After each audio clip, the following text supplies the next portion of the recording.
Hey everyone, Mark here with Promevo TV. I'm here today with the ASUS C302. Let's talk about it.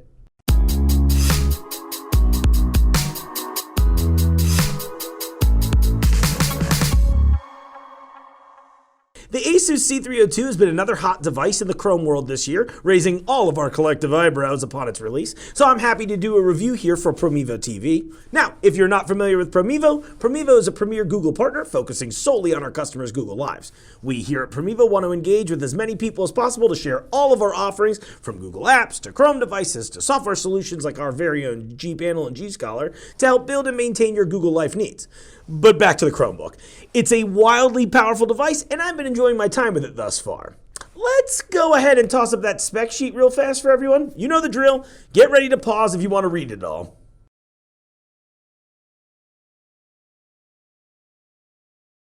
You'll notice the display first. It's a full HD 12.5-inch 1920 by 1080 display using the traditional 16:9 ratio, making it just as good for being productive, working on docs, sheets, and as well for fun times like watching movies. It's plenty bright at its maximum setting and also offers easy viewing from a pretty wide angle, so I wouldn't recommend using this device when you're trying to privately browse at work, if you know what I mean.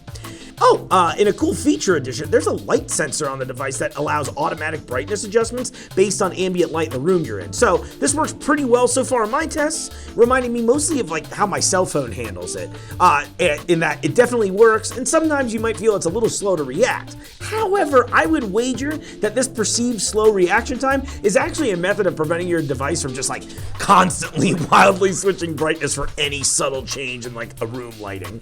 Last but not least, it's got a 10-point multi-touch display, which is perfectly responsive. I know that having a stylus seems to be 2017's must-have Chromebook feature, and while the ASUS does not have a stylus included, you can literally use any other stylus on the planet to replace your finger for touch functionality. This C302 is powered by Intel M3 processors or Pentium processors with up to 4 GB of RAM available.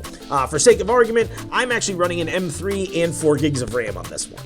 Startup is swift, it's very easy on its feet, pretty standard for the Chromebook world. I did test it running simultaneous tabs of multiple videos, documents, sheets, slides, as well as my personal tabs that I like to view, and I noticed no slowdown. I don't think this really comes as a surprise to anybody based simply on the Octane score that we saw in the tech specs earlier in this video. It's an incredibly powerful Chromebook without any sort of question. I also fired up a few graphically intensive games on the device thanks to Chrome 56 being released while I was working on making this video. That means this ASUS C302 now has the full-fledged Android Google Play Store on it. So that means that my personal productivity is going to continue to decline. All kidding aside, even the games didn't drag down the speed at all. Everything ran really smoothly without any sort of incident. I think you're all going to be very excited. Battery life is pretty solid. ASUS is quoting us at 10 hours. Under normal usage for me, I hit just shy of 10 hours. However, with a repeat video loop, we were just under 9 hours of battery life. Of course, your battery life can vary if you're using the automatic brightness setting, but if you want to ensure that you get longer battery life, I recommend keeping your brightness on the lower end of things. That's a go-to for any Chromebook out there. I want to mention that this has one of the best keyboards in the Convertible Chromebook game. They offer 1.4 millimeters of key travel, so you feel a little bit less like you're typing on a mobile device, which is always welcome to me.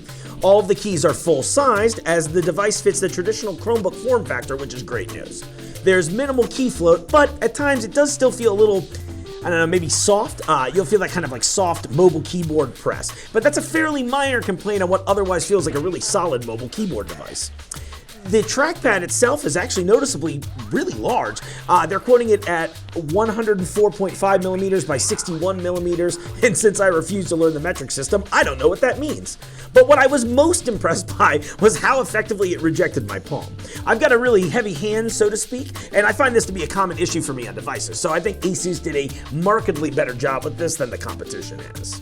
We've got dual USB Type-C ports on the C302. This can be used for charging or for media transfer. Unfortunately, as we've now seen on multiple new slim convertible style Chromebooks, we do not have support for the old USB 3 standard.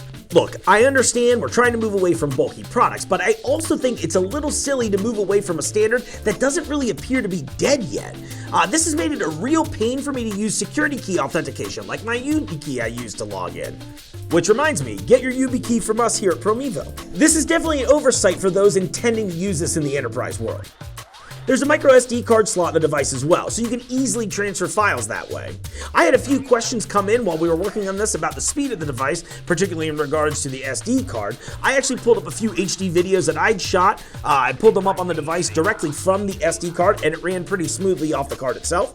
There was that usual few seconds at the beginning and that initial chug of the I'm opening a 1+ gigabyte file off an SD card. But once I got it open and started playing, it was pretty normal. That said, I'm a diehard about transferring your media to the hard drive for playback because it just always looks better. You don't have to mess with it. But if you're dead set on doing that, it's totally a thing that you can do. Now, I should mention I'm using one of the extreme speed SD cards, so it's a very fast card designed to handle these sorts of scenarios. If you're trying to run something off an SD card, shell out the extra cash up front and get a high-speed one instead of getting the cheapest one possible and later being upset that it doesn't work the way that you want it to.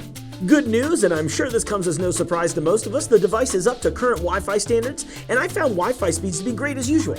I also tested out the Bluetooth 4.0 connectivity and had no connectivity issues or any sort of problems like that. So again, more good news for all of you wanting to connect peripheral devices to your Chromebook. Oh, I also wanted to mention the onboard speakers, as that's apparently been a topic of controversy on this and a certain other popular Chromebook convertible. I am one of those people who finds mobile speakers to really sit in the range of acceptable to not really acceptable. So in that regard, these speakers work totally fine. They're clear, they're fairly loud for a small, thin Chromebook like this, but like I would tell you on almost any device with standard speakers, that they're just that, standard speakers. The point is these totally work and are more than functional, but don't expect to replace your home theater with a Chromebook. Last but certainly not least, the convertible nature of the device is great. I truly believe that these convertible Chromebooks are the future of the Chrome OS, or at the very least, I hope that they are. For me, it's really hard to beat a workhorse productivity device like a Chromebook that also now can double as an Android tablet with access to the Play Store. The price is definitely right, especially when you consider that you're effectively placing two devices you might normally have into one device. Now, the hinges themselves, they move incredibly smoothly, yet they're still sturdy enough to be touched. Now, I know on a previous review, I had some comments come in about how the screen moved when I touched it. I think this was just someone's attempt to claim that the hinges on these types of devices aren't particularly sturdy, and I don't really agree with that. While I'll spare you a physics lesson, if you have a hinge that can be moved at all, it will definitely react to my heavy touch.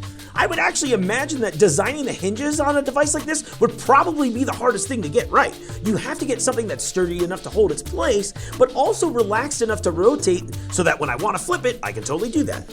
Imagine if the hinges on this device were nearly impossible to move. You'd be mad that it didn't flip easily enough. I think this device definitely hits that happy medium of sturdy enough to let it stand on its own, but also loose enough to move under the correct amount of pressure applied to it.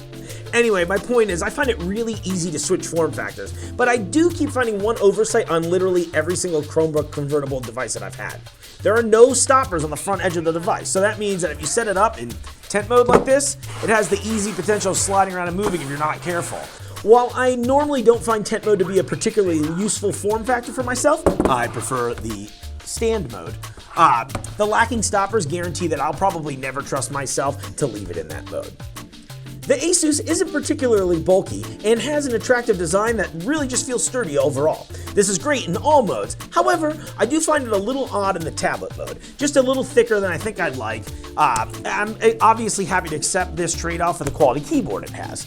Now, for all of you asking, how does this fare as a traditional tablet? Well, I would obviously take note of my previous remark about the thicker design, but I also want to bring up that the 16:9 design of the screen doesn't really make it feel tablet-like. It kind of just feels like I turned my Chromebook on the side, which is fine. It functions entirely well. There's no problem there. Again, functionality is not impaired whatsoever.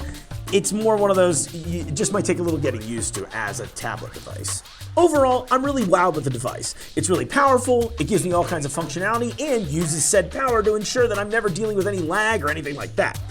If you're in the market for a convertible Chromebook, I highly recommend that you head over to shop.promevo.com and order yours today. Now, if you ask really nicely, I'll send you an autographed photo of me, and then I'll probably ask why you wanted an autographed photo of me. As always, I hope that you like, share, and subscribe to my videos. Leave me some comments here on this video to let me know what you want to see in the future.